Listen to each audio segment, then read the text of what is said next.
نحمدہ صلی اللہ علیہ رسول کریم اما بعد اعوذ باللہ من الشیطان الرجیم بسم اللہ الرحمن الرحیم الحمدللہ ثم الحمدللہ کہ ہم کچھ بات کرنے کے لیے ہم سب جمع ہیں، بزرگوں کی بات دہرا دی جاتی ہیں، اس سے ہمارے لیے بڑا نفع ہے کہ اس موقع سے فائدہ اٹھائیں اور بزرگوں کی باتیں دہرا لیں۔ یونیورسٹی بزرگوں کی یونیورسٹی جو کھلی ہوئی ہے نا، یہ ساری عمر کھلی رہتی، وہ یونیورسٹیاں کالج تو داخلہ لینا پڑتا ہے، فارم بھرو، داخلہ فیس، یہ 4 سال پڑھا دیتے ہیں، اور یہ ہمیں ساری عمر کرنا ہے، یہ سبق ساری عمر پڑھنا ہے۔ اس میں داخلہ لینا ہے کسی کو، جو جہاں جیسے داخل ہو گیا، آپ حضرت تعلق حضرت سے آپ داخل ہو گیا سلے میں، اور ساری عمر سنتے رہیں، کیا سنتے رہیں؟ اللہ رسول کی باتیں جو کام آ رہی ہیں، اب وہ ہمارے آپ مشاہدہ کریں، بخدا میں کہہ رہا ہوں کہ ساری زندگی میں صبح شام میں وہی کام آتی ہیں، نظم و ضبط ہے، اخلاق ہے، اور کیا چاہیے۔ اگر کہا گیا ہے صدقہ کرنے کی، کوئی چیز کو صدقہ کریں تو وہ کہ جب کہا گیا کہ ایک ہاتھ سے اگر دوسرے کو پتہ نہ چلے، پہلے اپنے گھر والے ہیں، عزیز قارب ہیں، باہر والے ہیں، سب تو ایک نظام قائم ہو گیا نا، تو وہ صدقے کے سر میں گئے، تو وہ کوئی چیز چھوٹ نہیں رہی معاشرے میں، اچھے اخلاق لے کے گھوم رہے ہیں آپ، تو پوری دنیا آپ کے گھر بھی جائے اچھے اخلاق سے۔ تو یہ کسی یونیورسٹی میں تو نہیں داخلہ لیا تھا، یہ تو بزرگان کی صحبت میں بیٹھ کے اخلاق اہمیت جو کہیں اخلاق اچھے بن جائیں، تو اس کے نتیجے میں چھوٹی عمر سے لے کے بڑی عمر تک ہر چیز کو سنوار رہے تھے، نمازوں کو درست کر رہے تھے، اور عبادات کو تو یہ اخلاق درست کرتے چلے گئے، تو کہیں بھی داخلہ لینے کی ضرورت نہیں تھی، وہاں داخلہ لے لیا بزرگوں کے پاس، وہ دنیا سے چلے گئے، لیکن ہم کو سکھا گئے رہن سہن، کپڑا پہننا، اٹھنا بیٹھنا، کھانے کے آداب، پوری آپ دیکھ لیں زندگی دین و دنیا کی محور ادب کے گھوم رہی ہے اس کے خل کہ اگر کھانا کھاتے ہیں بیٹھ کے تو اس کی بھی آداب ہے نا، اور مسجد جا رہے ہیں، اب کہیں دنیا میں کھانا کھانا دنیاوی کام ہے، نماز پڑھنا اللہ عبادت کام ہے، تو وہاں بھی آداب ہی ضروری ہے۔ اگر بغیر آداب کے نماز پڑھیں گے تو اللہ تو ہی کبھی معاف کر دیتے، لیکن لوگ جان کو آ جاتے ہیں اگر آپ مسجد میں آداب کے خیال نہ رکھیں۔ کیا آداب ہیں بھائی؟ سب بندی، بیٹھنے اٹھنے کے، ملنے جلنے کے، پھر نماز میں مشغول ہو جاتے ہیں۔ اسی طرح لوگوں سے ملنے گئے، اپنے بڑوں سے تعظیم سے کیسے ادب کا معاملہ ہوتا ہے، تو یہ کہاں سکھایا جا رہا ہے؟ اور وہ زبان بھی ہے جو دنیا میں ایسے گھوم رہے ہیں، اور وہ خضر و جھاڑیوں کی طرح جن کی کہتا ہے چھٹائی کٹائی نہیں ہوتی، وہ درخت کیسے ہوتے ہیں، اور جو کٹائی چھٹائی ہوتے ہیں وہ کیسے ہوتے ہیں، تو وہ ہمیں بننا ہے ان آداب کے ساتھ جو ہمیں بزرگوں نے سکھائیں۔ تو پچھلی دفعہ بھی یہ مضمون پڑھا تھا سورہ رسول کرم سے، اخلاق سے متعلق، تو ہمارے بزرگوں نے بتایا، وہ یاد آیا حکیم الامت رحمۃ اللہ علیہ کی ملفوظات میں بھی، کہ کتنی عبادات ہو کو ہم تصور کر سکتے ہیں کہ جب نام اعمال میں حضرت نے یہ مفہوم حضرت کا بھی کہ جتنی بھی عبادت کو ہم سمجھتے ہیں کہ نماز جیسی بڑی عبادت کی بات ہو رہی ہے، جو ہمیں تحفہ ملا کتاب نبی کریم صلی اللہ علیہ وسلم کو معراج میں، اور دن میں 5 دفعہ قرآن کی تلاوت، روزہ، یعنی فرائض پہلے لے لیں، اگر سارے زکوٰۃ، صدقات اور یہ روزے اور نماز، تو یہ وہاں گنتی نہیں ہوگی، وہاں ہوگا وزن میزان پہ، عدل جب قائم ہوگا اور ان سب کا وزن ہوگا نیکیوں کے، تو ان سب کو نہیں رکھا جائے گا۔ بہت عرصے میں بات ملفوظ نظر سے گزرا تو فرما رہے کہ یہ نہیں رکھا جائے گا، اخلاق رکھے جائیں گے، سب سے جو بھاری چیز ہوگی وہ اخلاق ہوگی۔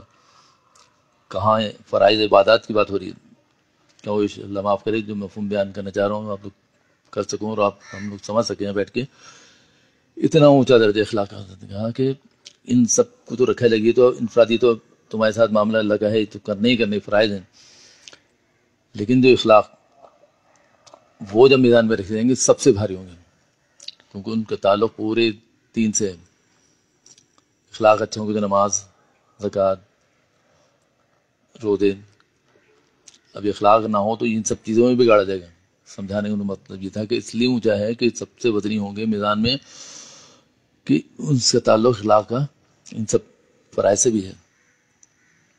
اب ایک شخص ہے کہنے کہ حضرت کہ نماز تو پڑھتا ہے لیکن بدترین اخلاق ہے، اب آپ بتائیں پھر معاوضہ کریں کہ ہمارے بزرگوں کی جو بتائے ہوئے نبی کے وسلم کی بتائے ہوئے اخلاق، اور نماز پڑھتا ہوا ہو تو وہ ہر شخص یہ کہے گا بھی ان کے کیسے اخلاق ہیں، روزے دار ہے تو کیسے اخلاق ہے، تو اخلاق ہو گئے نا، اور اخلاق ہوں گے تو اس کو دل میں آئے گا جو ہماری بات، ایک تو ہماری جسمانی بیماری ہے اور جو ایک باطنی اور ایک روحانی بیماری، کینہ، حسد، بغض، جلن اور لوگوں سے تعلق توڑنا، رنجشیں رکھنا، وہ سب کتنی اہم چیزیں ہیں جو کہ اگر فرائض سارے بھی کر رہے ہیں اور یہ سب چھوٹ رہی ہیں تو آگے نہ کمی، صرف اپنے محض اپنے کرم سے قبولیت ہوگی ان کی، زکوٰۃ دے رہے ہیں معاملے کے، لیکن اخلاق کے کہا تم نے اگر کسی سے توڑا ہے، تم نے اگر کسی کے دل دکھایا ہے تو وہ تمہیں براہ راست جا کے معاف کرنا، جب تک نہیں معاف کرا لوگے تمہاری اس سے معافی نہیں ہے۔ تو جب تم، حضرت نے فرمایا جب تم اس پہ آ جاؤ گے، جب تم اس بات پہ آ جاؤ گے تمہاری تربیت ہو جائے گی، تمہارے اخلاق اچھے ہو جائیں گے، اس کو ہم کہتے ہیں اخلاق حمیدہ، حضرت نے وہ عنوان قائم کیا، تو وہی تمہاری نجات ہے، تمہاری بچت ہے، ورنہ تم دیکھ لو تم ایسے حواس وقت گھومتے رہو گے۔ تو اسی لیے فرمایا کہ اس کا سب سے زیادہ وزن ہوگا، سب سے زیادہ زور دیا کہ ہمارے اخلاق ہو جائیں، ہمیں کسی سے رنجش ہو جائے، تکلیف ہو جائے تو وہ پہنچ جائے اس کے بعد۔ اس وقت تو یہ معمول تھا کہ بھائی سامنے چلے آؤ، جا کے کر لو بھی ملاقات کر کے اپنی جو رنجشیں ہیں وہ دور کر لو، اپنے گھر والوں سے، رشتہ داروں سے، عزیز و اقارب سے، پڑوسیوں سے۔ پڑوسیوں کو تو بھول ہی جاتے ہیں، اس کو تو گردانتے ہی نہیں، یعنی پڑوسیوں کو تو آپ جتنا تنگ کر لیں وہ تو لگتا ہے شمار میں ہے ہی نہیں، یعنی بالکل ایسا لگتا ہے وہ پڑوسی جو ہے وہ کوئی دوسری مخلوق ہے، حالانکہ پڑوسی کے لیے آیا کہ دی ہے میں آپ صلی اللہ علیہ وسلم فرمائی کہ مجھے لگتا تھا کہ اس وقت یہ آیتیں نازل ہو جائیں گی اور یہ فرشتے آگے کہیں گے کہ یہ میراث میں اور وراثت میں ان کا شامل ہو جائیں گے۔ اندازہ لگائیں، سگے رشتے داری تو وراثت میں آتے ہیں نا، تو پڑوسیوں کے اتنے حقوق، وہ حقوق بھول گئے ہم، پتہ ہی نہیں ملتا کہ پڑوسیوں کون رہ رہا ہے، کون آگے چلا گیا، کیا حاجت ہے، کیا ضرورت ہے۔ اب ہو سکتا ہے 100-150 سال میں یہ تبدیلی آئی ہو، اور قرب قیامت کی نشانیوں میں ہے کہ ایک دوسرے کی خبر لینا ہم چھوڑ دیں، اور اس سے اچھا ہم نظر انداز اس کو کر رہے ہیں تو وہ بھی ہمیں کر رہے ہیں، تو نقصان کے برابر کے شریک ہیں، یہ نہیں کہ ہم اس کو اکیلے نقصان پہنچا رہے ہیں، اس نقصان میں ہم خود برابر کے شریک ہیں۔ یہ ایسا جرم ہے کہ اس کے نتیجے میں ہم خود بھی نقصان اٹھاتے ہیں۔ یہ نہیں کہ دل ہم نے اس کو کوئی ضرورت تھی، حاجت تھی، اور کوئی خوشی غمی میں اگر ہم اس کو پوچھ رہے ہیں تو وہ بھی ہمیں پوچھے گا، یا تو حرصت بدلے گی اس میں، لیکن وہ نہیں پوچھے گا۔ بخدا کہہ رہا ہوں، تجربہ جس کے اخلاق بنے ہوئے ہوں گے ادھر سے بھی کام لے گا، نہ کہے گا بھائی ہمارے بچے کی شادی میں نہیں آئے تھے، ہم نے بلایا تھا تو ہم بھی نہیں جاتے، اور دوسرا پڑوسی اور اکسا دے گا وہ کہ بھی کیا ضرورت ہے، کل کو کوئی حادثہ ہو جائے، کوئی انتقال ہو جائے، کوئی ضرورت آ جائے، کوئی آفت ہے تو اس وقت مدد کو نہیں جائیں گے کہ بھی کب آتا ہے ہمیں پوچھنے۔ تو اخلاق ایسی چیز ہے جو ہمیں سب کو آمدہ کرے گی کہ نہیں اس کے ساتھ معاملہ ایسا رکھو، پڑوسی ہے تمہارا، حال احوال پوچھو، کچھ بھی نہیں، چلتے یہ جو ہم غور نہیں کرتے مساجد کیوں قائم ہوئی، نماز تو گھروں میں بھی ہو سکتی تھی، لیکن جماعت سے ثواب جس کو زیادہ بتایا اور اہمیت بتائی، اسی لیے وہ شعر بھی کہا کہ وہ ایک ہی صف میں کھڑے ہو گئے، کہ واحد وہ جگہ ہے کہ جہاں تمیز نہیں، شادی حال میں چلے جائیں تو کھانا الگ لوگ کھا رہے ہوں گے بیچارے، جو دوسری طرف کھا رہے ہوں گے آدمی ڈرائیور، یہ تفریق ہم نے کی، اور اللہ نے ہمیں کیا سکھایا، اپنے گھر میں بلا کے کوئی دنیا کا دربار بتا دے ذرا،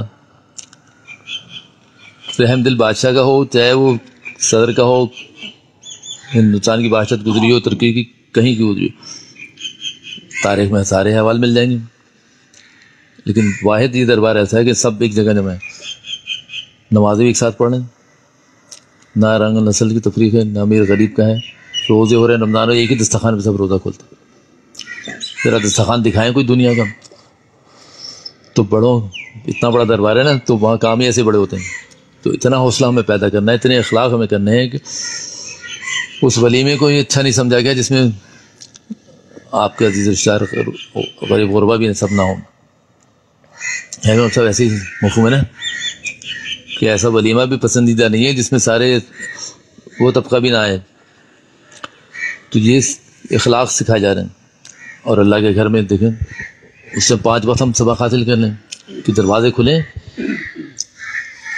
ہمارے گھر کے سب کے پڑوسیوں کے دروازے بند ہیں، کھٹکھٹا کے کہنے کہ بھائی مہمان آ گئے چائے پلا دیں گے. آج آپ دیکھیں اگر آپ کے 4 مہمان آئے تو اپنے چائے پلائیں نا, ہمارے گھر لے کے آ گئے چائے پلانے کے لیے. ایسا ہوتا ہی نہیں.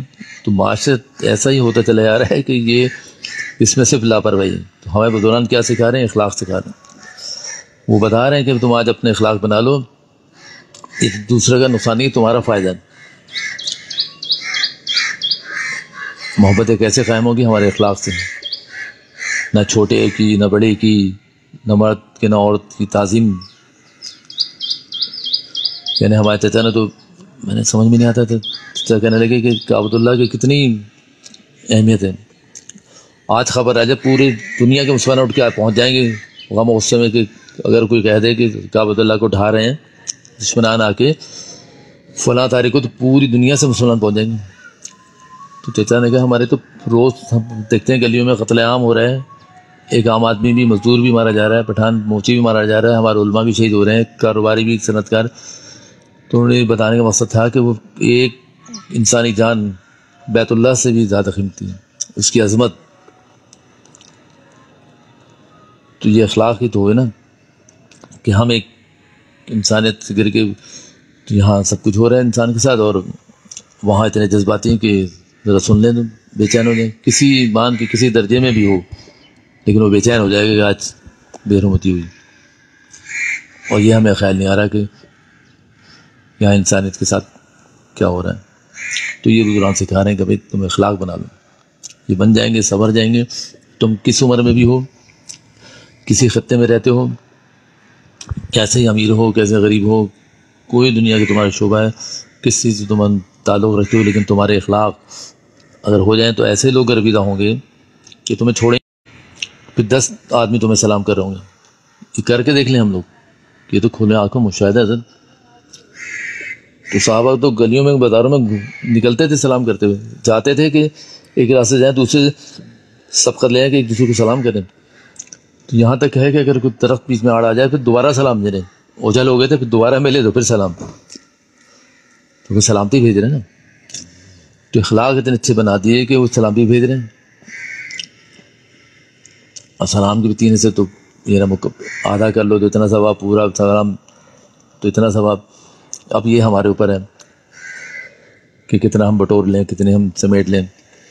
تو یہ ہمیں اخلاق کی جو درس دیا جا رہا تھا وہ اس لیے دیا رہا تھا کہ تمہاری اپنی پوری شخصیت بن جائے, وہ طور طریقے پہ آ جاؤ, تمہارے لباس ہو جائے, تمہارے اخلاق ہو جائیں, تم آداب سیکھ لو.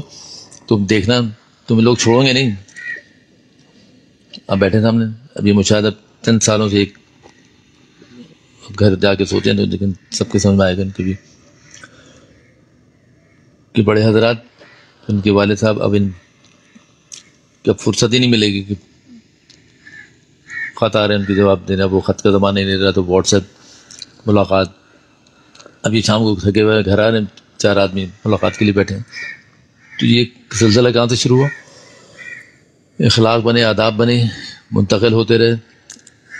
تو جو کہہ رہے ہیں چند 4 آدمی تھے نا, اب ان کی تعداد ہزاروں میں چلی گئی. ہم بھی بہت چھوٹے تھے, یہ بچے بیٹھے ہیں, جب اس گھر میں آئے تو وہ مدارس شروع ہوئیں تو کہتے تھے بھائی ہمیں تو کوئی پہچانتا نہیں, دادا کے الفاظ کو ہمیں تو کوئی پہچانتا نہیں, کوئی جانتا نہیں, بھائی ہم تو حضرت کی باتیں دہراتے ہیں. اب وہ 50 سال پہلے انہوں نے بات کہی جب پاکستان آئے ہوں گے 60 سال پہلے, اور انہوں نے کہا چلو بھائی کہنے بڑے خود اپنے بڑے میاں ہیں, وہ پاپچ میں کلنگ میں بیٹھتے ہیں, میں کوئی نہیں جانتا. چند سال گزرے اور گزرے تو تب کہہ رہے تھے وہ اپنے حضرت والا کا تذکرہ کر رہے تھے. آپ بتائیں کیا کر رہے تھے؟ پاکستان آ کے کوئی یونیورسٹی میں لے کے ڈگری تو نہیں لی تھی کہ پتہ چل جائے ڈاکٹر صاحب نے ڈگری لے لی, PhD ہو گئے اور اب بیان کریں گے تو اب ان کی شہرت ہو جانی چاہیے. تو شہرت سے تو بھاگ رہے تھے, شہرت ان کے پیچھے بھاگ رہی تھی. یہ بتانے کا مقصد تھا مجلس میں آج بتانا یہ ہے کہ جب والد صاحب کہتے تھے بھائی ہندوستان سے جب والد صاحب آئے اپنے والد نے دادا کا ذکر کیا کہ وہ وکالت کرتے تھے, چھوڑ دی وکالت.